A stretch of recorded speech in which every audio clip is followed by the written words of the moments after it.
Welcome to everyone. আজকে আমাদের armature winding এর উপর থার্ড লেকচার। আমরা আমাদের প্রিভিয়াস দুইটা লেকচারে আমরা আর্মেচার ওয়াইন্ডিং এর সাথে রিলেটেড কিছু টার্ম সম্পর্কে জেনেছি। Slot pitch, pole pitch, coil pitch, then phase belt, এবং একই সাথে আমরা ইলেকট্রিক্যাল এঙ্গেল, মেকানিক্যাল এঙ্গেল, এদের মধ্যে ডিফারেন্স বা রিলেশনটা কি ছিল সেইটাও আমরা একটু ভিজুয়ালাইজ করার চেষ্টা করেছিলাম। তো আজকের লেকচারে আমরা বেসিক্যালি আর্মেচার ওয়াইন্ডিং এর ক্লাসিফিকেশন নিয়ে একটু ডিসকাস করব। তো আর্মেচার ওয়াইন্ডিং কে ডিফারেন্ট ক্যাটাগরিতে ডিফারেন্ট ডিফারেন্ট বেসিসে ভাগ করা যেতে পারে।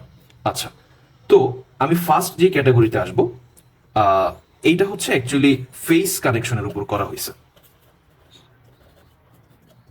ওকে, ফার্স্ট ক্যাটাগরিটা অ্যাকচুয়ালি ফেস কানেকশনের উপর করা হয়েছে। তো এইটার উপর বেস করে আমরা দুই ধরনের আর্মেচার ওয়াইন্ডিং দেখতে পারি। একটা হচ্ছে সিঙ্গেল ফেজ আর্মেচার ওয়াইন্ডিং,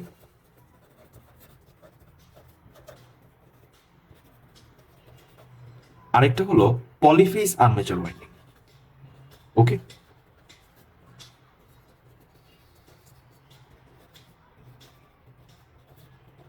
আচ্ছা, তো আমরা ফেজ কানেকশনের উপর ডিপেন্ড করে আর্মেচার ওয়াইন্ডিং কে আমরা দুইটা ক্যাটাগরিতে রাখতে পারি, আই মিন দুইটা টাইপসে রাখতে পারি। একটা হচ্ছে সিঙ্গেল ফেজ আর একটা হচ্ছে পলিফেজ।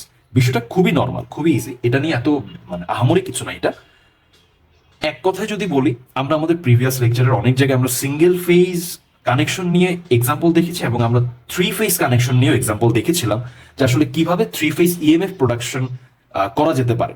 তাহলে সেই ক্ষেত্রে থ্রি ফেজে আমাদের কিন্তু একটার বেশি ফেজ ছিল, দ্যাট মিনস ওইটা সিঙ্গেল ফেজ না, সিঙ্গেল ফেজের চেয়ে বেশি আছে, দ্যাট মিনস ওই ধরনের ফেজ কানেকশন পলিফেজে চলে যাবে। আর সিঙ্গেল ফেজে একটাই ফেজ থাকবে। জাস্ট একটা ছোট এক্সাম্পল আমরা একটু এখানে দেখার চেষ্টা করি। সাপোজ এইটা হচ্ছে আমাদের স্ট্যাটর, এখানে একটা স্লট আছে, এখানে আরেকটা স্লট আছে। তো এটাতে একটা কানেকশন অবশ্যই আমাকে দিতে হবে, ওর তো অবশ্যই একটা ফেজ থাকবে, রাইট? তো আমি আর ডিফারেন্ট কোনো ফেজের কানেকশন এখানে দিলাম না। আমাদের স্ট্যাটর পেরিফেরিতে যে স্লট রেখেছি সেখানে শুধু একটা ফেজের সাথে অ্যাসোসিয়েটেড যত কন্ডাক্টরস আছে সবগুলো এখানে সেট করা হয়েছে। তাহলে সেই ক্ষেত্রে এটা হবে সিঙ্গেল ফেজ ওয়াইন্ডিং।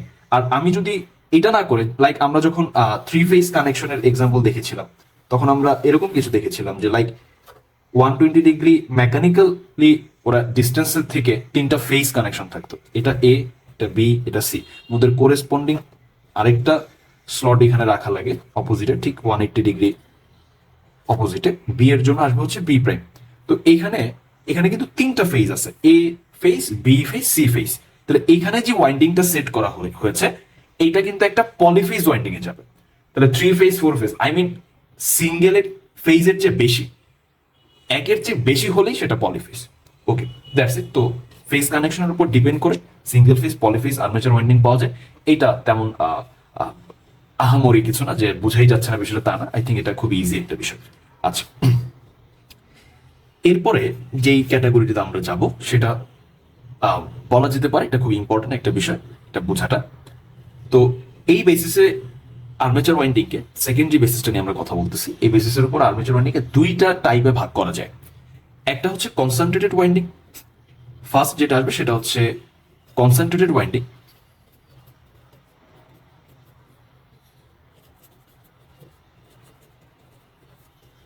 ওকে, কনসেন্ট্রেটেড ওয়াইন্ডিং আসবে, ঠিক আছে।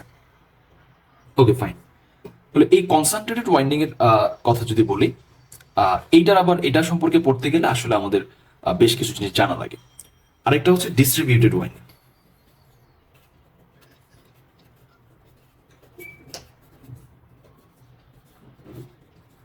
ওকে, ফাইন। এখন দুইজনের মধ্যে আসলে ডিফারেন্সটা কোথায় এইটা নিয়ে একটু ডিসকাস করা লাগবে। তো আমরা ফার্স্টে কথা বলেছি কনসেন্ট্রেটেড ওয়াইন্ডিং নিয়ে। তাহলে কনসেন্ট্রেটেড ওয়াইন্ডিং এ আসলে কি হচ্ছে, এইখানে আসলে যেটা হচ্ছে খুব ইম্পর্টেন্ট একটা বিষয় হচ্ছে আমাদের স্ট্যাটর পেরিফেরিতে যতগুলো স্লটস থাকবে প্রত্যেকটা ফেজের জন্য যতগুলো স্লটস থাকবে এইটা ওই মেশিনের পোল নাম্বারের ইকুয়াল করে যদি ডিজাইনটা করা হয় তাহলে বলা যায় যে ওই ওয়াইন্ডিংটা একটা কনসেন্ট্রেটেড ওয়াইন্ডিং, ঠিক আছে। আচ্ছা, বিষয়টা হয়তো আমরা এখনো বুঝতে পারিনি। আচ্ছা, আমি একটা এক্সাম্পল দিই। তাহলে ক্লিয়ার হবে। আচ্ছা, আমারটা পারফেক্ট সার্কুলার হয় না, আমি এটার জন্য আই এম সরি, বাট আমরা একটু বোঝার চেষ্টা করি জাস্ট বিষয়টা আসলে কি। এইখানে একটা স্লট আছে, সাপোজ এইখানে একটা স্লট আছে, এটা একটা সিঙ্গেল ফেজ কানেকশন এবং এটা টু পোল একটা মেশিন। ওকে, টু পোল মেশিন, সেই এক্সাম্পলে আমরা এটা দেখতেছি। সিঙ্গেল ফেজ হলে এই ফেজে আমরা যে কানেকশনটা দিব ওয়াইন্ডিং গুলো, এখানে স্লট আছে দুইটা, মেশিন পোল নাম্বার কয়টা? দুইটা। তাহলে স্লট নাম্বার আর পোল নাম্বার ইকুয়াল। এখন আমি যদি এই সেট আপে কানেকশনটা দিই বা ওয়াইন্ডিংটাকে সেট করি, তাহলে এটা এক ধরনের কনসেন্ট্রেটেড ওয়াইন্ডিং হবে। আচ্ছা, আমরা যদি সিঙ্গেল ফেজ চিন্তা না করে আমরা এটা বাড়িয়ে চিন্তা করতাম, লাইক আমরা যদি থ্রি ফেজের কথা বলি, তাহলে থ্রি ফেজ কানেকশন আসলে কি হচ্ছে?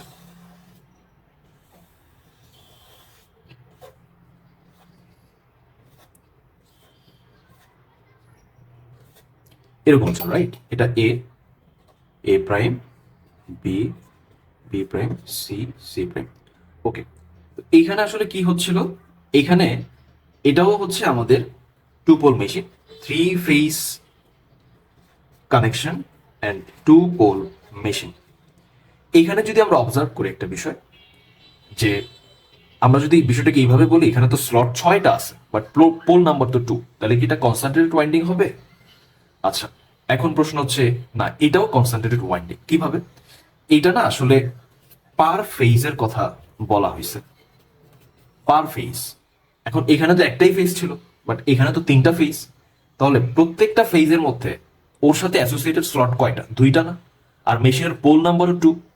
তাহলে একটা টু পোল মেশিনে যদি আমি আর্মেচার ওয়াইন্ডিং এর ডিজাইন করতে চাই এবং আমি যদি এইভাবে করি যে পার ফেজে, মানে যে কোনো একটা ফেজে স্লট নাম্বারটা সবসময় পোল নাম্বারের ইকুয়াল রাখা হচ্ছে, সেই ক্ষেত্রে এই ধরনের কানেকশন ওয়াইন্ডিংসটাকে আমি কনসেন্ট্রেটেড বলতেছি।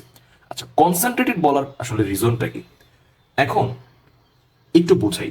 এই যে আমাদের এ ফেজটা আছে, এটার এক্সাম্পল দিই, এটা একটা যে কোনো একটা ফেজ আমি নিলাম, এ ফেজ যেটা আছে সেটা, তো অবশ্যই এটার সাথে অনেকগুলো কন্ডাক্টরস অ্যাসোসিয়েটেড থাকবে, কয়েলস থাকবে, রাইট?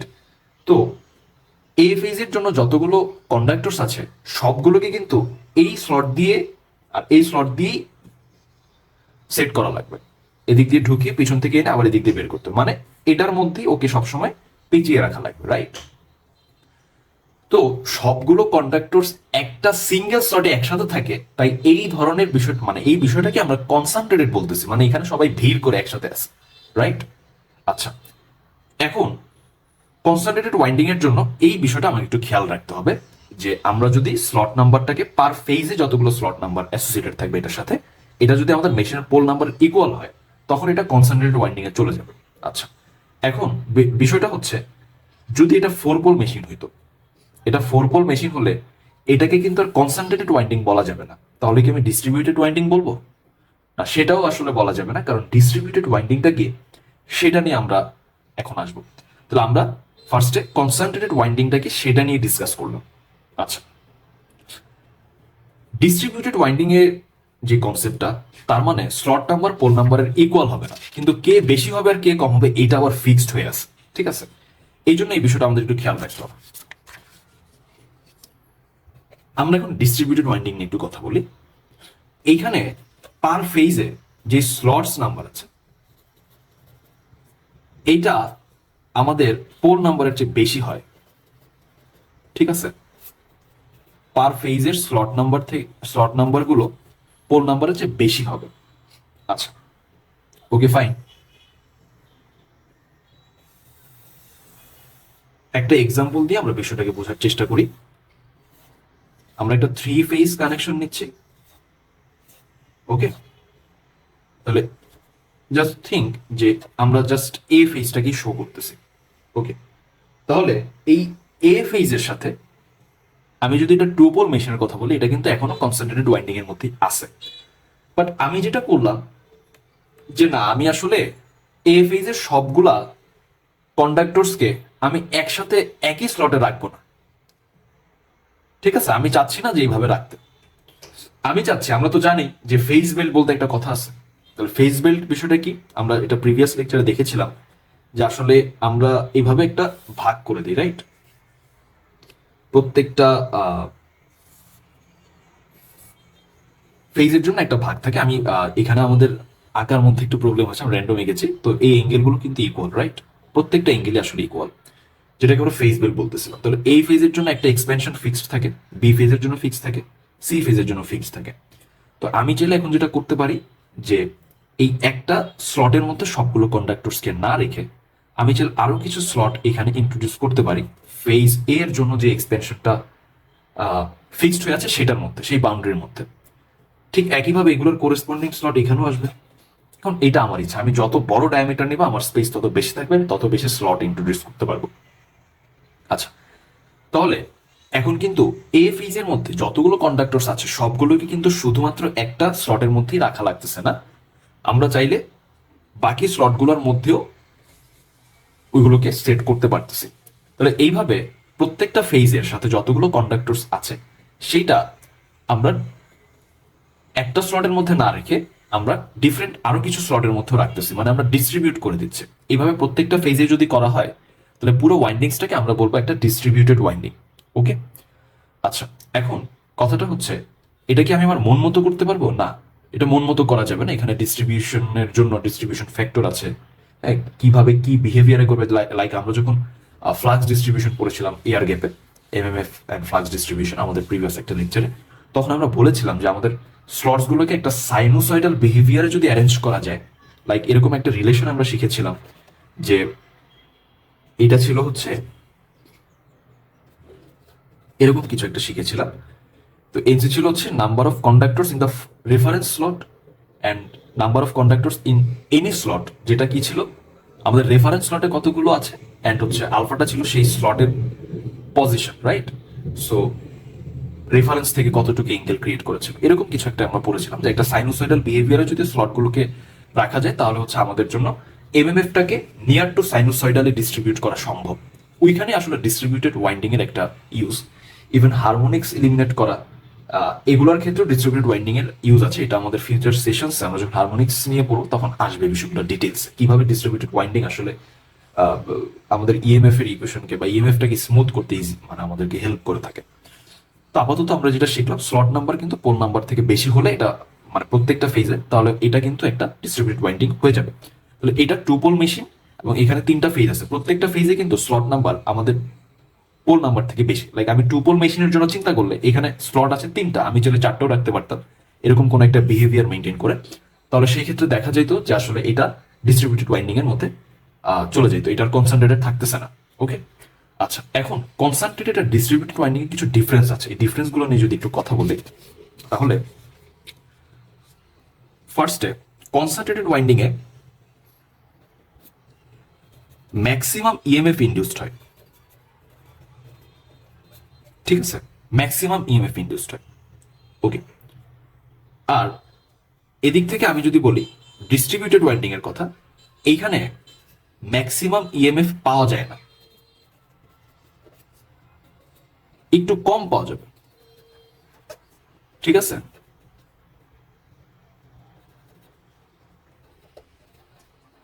ওকে, আরেকটা বিষয় যেটা বলতে পারি ইম্পর্টেন্ট, সেটা হচ্ছে এইখানে একটা নন সাইনোসয়েডাল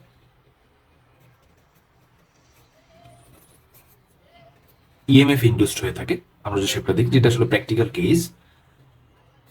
এইখানে নিয়ার টু সাইনোসয়েডাল বলা যায়, একদম পারফেক্টলি সাইনোসয়েডাল আসলে কখনোই পাওয়া যায় না।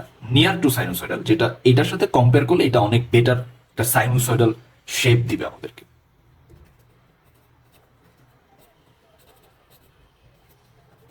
ওকে, আচ্ছা, এইখানে যদি আরো একটা বিষয়কে আমি নিয়ে আসি কনসেন্ট্রেটেড ওয়াইন্ডিং এ, ডায়ামিটারটা মানে আমাদের স্ট্যাটর পেরিফেরির যে ডায়ামিটার, স্ট্যাটরের যে ডায়ামিটার, এটা একটু ছোট রাখলেও সমস্যা নাই, কারণ এতগুলো স্লট আমার থাকতেছে না। বাট ডিস্ট্রিবিউটেড ওয়াইন্ডিং এ কিন্তু বিষয়টা তা না, এখানে বেশি স্লট ইন্ট্রোডিউস করা লাগে, বেশি স্লট রাখা লাগে, সেই ক্ষেত্রে ডায়ামিটারটা কম্পারেটিভলি বেশি রাখা লাগে।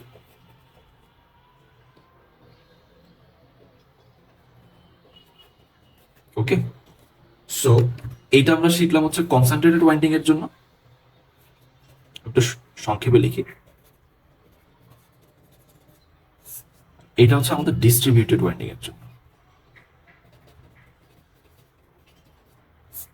ওকে, এখন এখানে ডিসঅ্যাডভান্টেজ হচ্ছে ইএমএফটা ম্যাক্সিমাম না, আর এখানে ডিসঅ্যাডভান্টেজটা হচ্ছে এটা খুবই মানে সিগনিফিকেন্ট ডিসঅ্যাডভান্টেজ, যেটা আসলে ইলিমিনেট করা দরকার, সেটা হচ্ছে সেকেন্ড পয়েন্ট, নন সাইনোসয়েডাল ইএমএফ। তো এখানে কিছু হারমোনিক্স মিক্স হয়ে থাকে।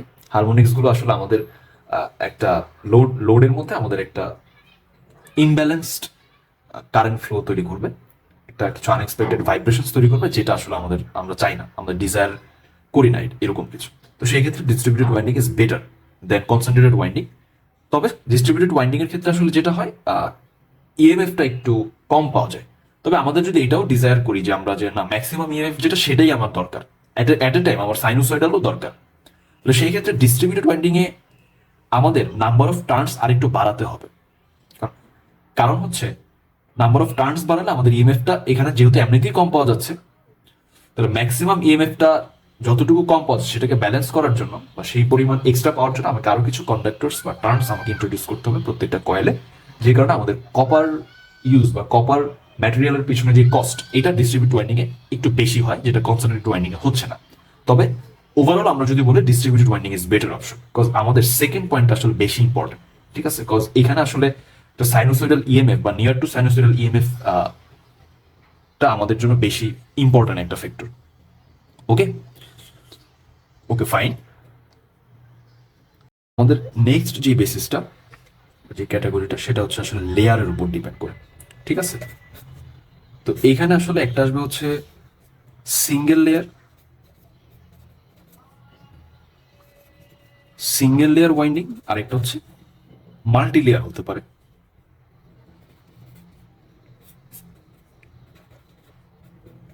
Multi layer winding. এখন সিঙ্গেল লেয়ার মাল্টি লেয়ার এদের মধ্যে ডিফারেন্স কি আসলে? আচ্ছা, সাপোজ এইটা আমাদের একটা কয়েল। ওকে, কয়েলের দুইটা টার্মিনাল আছে, এটা একটা এটা একটা, বা আমরা বলতে পারি দুইটা সাইড আছে। Okay fine. আচ্ছা, এই কয়েলে টার্ন কয়টা? একটা। তো সিঙ্গেল টার্ন কয়েল হতেই পারে। এই একই কয়েলে আরো অনেকগুলো টার্নও থাকতে পারে, রাইট? এটা আমাদের উপর ডিপেন্ড করতেছে আমরা মাল্টি টার্ন কয়েল ইউজ করবো না সিঙ্গেল টার্ন কয়েল ইউজ করবো। আচ্ছা, বাট আমি যদি সাপোজ মাল্টি টার্ন কয়েলও ইউজ করি, প্রত্যেকটারই তো একটা করে টার্মিনাল কমন থাকবে, যে এটা একটা সাইড, এটা একটা সাইড, রাইট? এরকম আরো অনেকগুলো টার্ন এটার সাথে পাশাপাশি থাকবে। তো সেই ক্ষেত্রে দেখা যাবে কি, সিঙ্গেল টার্ন কয়েল হোক আর মাল্টি টার্ন কয়েল হোক, প্রত্যেকটা কয়েলের অবশ্যই দুইটা সাইড থাকবে বা দুইটা টার্মিনাল থাকবে। আচ্ছা, তো এই টার্নগুলোকে কিন্তু, টার্নের এই যে টার্মিনালগুলো, এগুলোকে কিন্তু আমরা স্লটের মধ্যে রিপ্লেস করি, রাইট? আচ্ছা, তাহলে একটা সিঙ্গেল স্লটে আমরা একটু খেয়াল করে শুনি, একটা সিঙ্গেল স্লটে যদি শুধুমাত্র একটা কয়েলের সাইডকেই রিপ্লেস করা হয়ে থাকে, তাহলে এই ধরনের ওয়াইন্ডিংকে আমরা সিঙ্গেল লেয়ার ওয়াইন্ডিং বলবো। ঠিক আছে, সাপোজ আমাদের এটা হচ্ছে স্ট্যাটর পেরিফেরি, এইখানে আমাদের একটা স্লট আছে, এখানে একটা স্লট আছে। তো এটা কত ফেজ কত বল সেটা আমাদের কথা না, কথা হচ্ছে আমাদের এই ওয়াইন্ডিংটাকে সিঙ্গেল লেয়ার ওয়াইন্ডিং কেন বলতেছে, কারণ যে কোনো একটা স্লটে আমরা শুধুমাত্র যদি আহ, একটা কয়েলের সাইড গুলোকে রিপ্লেস করি, লাইক এই কয়েলটার একটা সাইড এদিক থেকে প্রবেশ করালাম, ঢুকালাম, ঢুকিয়ে পেঁচিয়ে আবার হচ্ছে আরেকটা সাইড এদিক থেকে বের করলাম, আরেকটা কয়েল বা সেকেন্ড কোনো কয়েল এটার মধ্যে আর রাখা হয় নাই, এই স্লটে আর রাখা হয় নাই, তাহলে এই ধরনের ওয়াইন্ডিংকে আমরা সিঙ্গেল এয়ার ওয়াইন্ডিং বলি। প্রত্যেকটা স্লটে যদি তাই করা হয়, যে একটা কয়েলকে, এটা কোনো ফেস কানেকশন বা এটা কোনো কনসেন্ট্রেটেড বা ডিস্ট্রিবিউটেড কনসেপ্ট না, এটা লেয়ার ওয়াইন্ডিং যেটা, বা আমি কত লেয়ার ওয়াইন্ডিং বলতেছি, এটা আসলে ডিপেন্ড করতেছে আমি যে কোনো একটা স্লটে আমি কি একটা কয়েলকেই রিপ্লেস করেছি, প্লেস করেছি, নাকি আমি এর চেয়ে বেশি কয়েল রেখেছি, এটার উপর ডিপেন্ড করে। তাহলে যদি সিঙ্গেলের চেয়ে বেশি থাকে তাহলে সেটা মাল্টি লেয়ার হবে, যেমন ডাবল লেয়ার ওয়াইন্ডিংও দেখা যায়। তবে খুব বেশি রাখা হয় না, কারণ এমনিতেই হচ্ছে আসলে স্লট গুলোর মধ্যে আমরা চাই যে এগুলোকে আরো ডিস্ট্রিবিউট করি। তো সেই ক্ষেত্রে দেখা যায় যে আসলে সিঙ্গেল লেয়ার বা ডাবল লেয়ার ওয়াইন্ডিং এর ইউজটাই বেশি দেখা যায়, তো এর চেয়ে বেশি আর দেখা যায় না। তাহলে সিঙ্গেলের বেশি হলে সেটা মাল্টি লেয়ার হবে, আর সিঙ্গেল লেয়ার হলে তো আমরা বললামই যে একটা স্লটে শুধু একটা কয়েলকেই রাখা হবে, এর বেশি কোনো কয়েল সাইজ এখানে আর রাখা হচ্ছে না। ওকে ফাইন, তো এটা তেমন কঠিন কিছু না বোঝার জন্য। তো এরপরে আমরা যে জিনিসটা শিখবো, এটা খুবই ইম্পর্টেন্ট একটা বিষয়, সেটা হচ্ছে পিচের উপর ডিপেন্ড করে।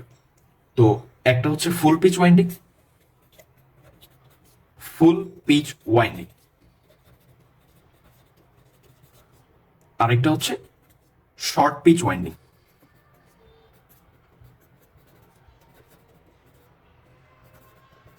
ওকে, full pitch winding, short pitch winding, এটার আরেকটা নাম আছে, এটাকে ফ্র্যাকশনাল পিচ ওয়াইন্ডিংও বলে। ফ্র্যাকশনাল পিচ ওয়াইন্ডিংও বলা হচ্ছে, লিখিয়ে দিই, স্পেস আছে যেহেতু, ফাইন। আচ্ছা, তাহলে full pitch winding, short pitch winding বা ফ্র্যাকশনাল পিচ ওয়াইন্ডিং, এগুলো আসলে কি? ওকে ফাইন, এটা যদি আমরা একটু বুঝতে চাই তাহলে আসলে কি বুঝতে হবে, আমি একটু ফার্স্টে ফুল পিচ নিয়ে কথা বলি। ঠিক আছে, ফুল পিচ ওয়াইন্ডিং নিয়ে আমরা ফার্স্টে একটু কথা বলি। আমরা প্রিভিয়াস লেকচার গুলোতে আমরা শিখে এসেছিলাম পোল পিচ জিনিসটা কি ছিল আর কয়েল পিচ জিনিসটা কি ছিল। আচ্ছা, এখন আমরা এটাও শিখেছিলাম যে পোল পিচ যেটা হচ্ছে ওই একই এঙ্গেল নিয়ে একটা কয়েলও এক্সপ্যান্ড করে স্ট্যাটর পেরিফেরিতে, রাইট? তাহলে পোল পিচ আর কয়েল পিচ বা কয়েল স্প্যান এগুলা কিন্তু আসলে ইকুয়াল ছিল, রাইট? আচ্ছা, এই রিলেশনটা যখন অলওয়েজ মেনটেন হচ্ছে আর্মেচার ওয়াইন্ডিং এ, তখনই আমরা এটাকে ফুল পিচ ওয়াইন্ডিং বলতেছি। তাহলে কয়েল পিচটা সবসময় পোল পিচের ইকুয়াল হবে, রাইট? আচ্ছা, ফর এক্সাম্পল এখানে একটা স্লট আছে, এখানে একটা স্লট আছে, তো এদের মধ্যে যদি আমি চিন্তা করি এটা একটা টু পোল মেশিন, তাহলে টু পোল মেশিনে আমাদের স্লট আছে দুইটা, একটা সিঙ্গেল ফেজ কানেকশন, তাহলে সেই ক্ষেত্রে এটার পোল পিচ কত হবে? 180 ডিগ্রি। ইলেকট্রিক্যালি পোল পিচ সবসময় 180 ডিগ্রি হয়, আর মেকানিক্যালিও এখানে 180 ডিগ্রি। আচ্ছা, কয়েল পিচ কত? কয়েল পিচ 180 ডিগ্রি রাখতে হবে মেকানিক্যালি, ঠিক আছে, এবং ইলেকট্রিক্যালি, কারণ এটা পোল পিচের সমান। ওকে, আচ্ছা, তাহলে আমরা যে বিষয়টা বলতে পারি যে এখন কয়েল পিচ আর পোল পিচ যদি ইকুয়াল না হয় সেই ক্ষেত্রে এটাকে আমি আর ফুল পিচ বলতেছি না, ঠিক আছে? আচ্ছা, এখন একটা কথা বলি, সেটা হচ্ছে ফুল পিচ ওয়াইন্ডিং এর মধ্যে আসলে যে জিনিসটা হয় সেটা হচ্ছে আমরা বেসিক্যালি ফুল পিচ ওয়াইন্ডিং ইউজ করে আমরা একটা ম্যাক্সিমাম ইএমএফ পেতে পারি, বাট এটার সাথে কিছু হারমোনিক্স চলে আসে ইএমএফ এর সাথে। এই জন্য এই হারমোনিক্স গুলোকে এলিমিনেট করার জন্য আসলে ওই আমাদের ফ্র্যাকশনাল পিচ বা শর্ট পিচ ওয়াইন্ডিং এর ইউজ করা হয়ে থাকে। এবং শর্ট পিচ ওয়াইন্ডিংটা আসলে বেসিক্যালি কিভাবে হারমোনিক্সকে এলিমিনেট করতে পারে এটা অবশ্যই আমাদের সামনের সেশনগুলোতে আসবে, খুব ডিটেলসে আমরা দেখবো যে আসলে শর্ট পিচ ওয়াইন্ডিং কিভাবে আসলে হেল্প করতেছে। Okay fine. আচ্ছা, তাহলে আমরা এটা শিখলাম যে আসলে ফুল পিচ ওয়াইন্ডিং বলতে আমরা বুঝতেছি যে আসলে পোল পিচ আর কয়েল পিচ সবসময় ইকুয়াল হবে। ওকে, আচ্ছা, এখন পোল পিচ কয়েল পিচ যদি ইকুয়াল হয় সেই ক্ষেত্রে ফুল পিচ ওয়াইন্ডিং আমরা বলতেছি, আর যদি না হয় তাহলে আমরা বলতেছি শর্ট পিচ। এখন ইকুয়াল না হওয়া মানে কে বড় বা কে ছোট হবে এটা বিষয়টা আমাদেরকে জানা লাগবে। আচ্ছা, সো কয়েল পিচ বা coil span is less than pole pitch, এটা হচ্ছে শর্ট পিচ ওয়াইন্ডিং এর কন্ডিশন। ওকে, আচ্ছা, সাপোজ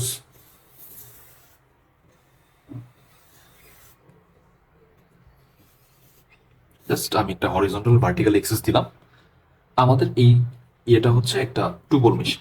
ওকে, তাহলে টু পোল মেশিনে যেটা হয়, টু পোল মেশিনে যেটা হয় ওর পোল পিচটা কিন্তু অলওয়েজ কত হচ্ছে? পোল পিচ এটা 180 ডিগ্রি। ইলেকট্রিক্যাল তো সবসময় 180 ডিগ্রি, ফোর ফোর পোল হোক, টু পোল হোক, যেই পোলই হোক, নর্থ সাউথ সবসময় ইলেকট্রিক্যালি 180 ডিগ্রিতেই থাকে, অ্যাপারেটে থাকে পোলগুলো, বাট মেকানিক্যালি টু পোলের জন্য পোল পিচটা হচ্ছে 180 ডিগ্রি।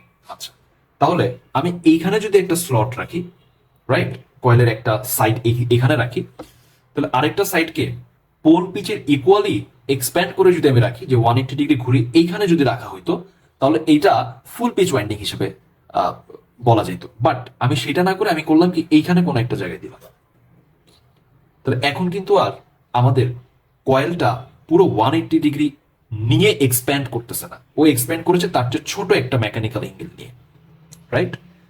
তাহলে সেই ক্ষেত্রে আসলে আমরা বলতে পারি যে যদি কয়েল পিচটা পোল পিচের যে ছোট হয় তাহলে আমরা বলতেছি এটা একটা শর্ট পিচ ওয়াইন্ডিং বা ফ্র্যাকশনাল পিচ ওয়াইন্ডিং। কেন শর্ট বলতেছি? কারণ এটা তো ফুল হচ্ছে না, ফুল পিচের যেটা কম, তাহলে সেই ক্ষেত্রে এটা শর্ট পিচ ওয়াইন্ডিং বা ফ্র্যাকশনাল পিচ ওয়াইন্ডিং। আচ্ছা, এইখানে ফ্র্যাকশনাল পিচ ওয়াইন্ডিং এর সবচেয়ে বড় অ্যাডভান্টেজ হচ্ছে এটা হারমোনিক্স রিডিউস করে দেয়। তবে এইখানে ওই ডিস্ট্রিবিউটেড ওয়াইন্ডিং এর মতো একটা ডিসঅ্যাডভান্টেজও আছে, সেটা হচ্ছে আমরা ম্যাক্সিমাম ইএমএফ বা ফুল পিচ ওয়াইন্ডিং থেকে যে ইএমএফটা আমরা পাই সেইটার চেয়ে একটু কম ইএমএফ পাওয়া যায়, এবং সেই আমাদের যদি ডিজায়ারটা এরকম হয় যে আমরা আরেকটু বেশি ইএমএফ দরকার, তাহলে যে ইএমএফটা কম পাওয়া যাচ্ছে সেটাকে ব্যালেন্স করার জন্য আমাকে এক্সট্রা কিছু কন্ডাক্টরসকে সেট করা লাগে, যেটার জন্য আমাদের কস্ট একটু বাড়তে পারে।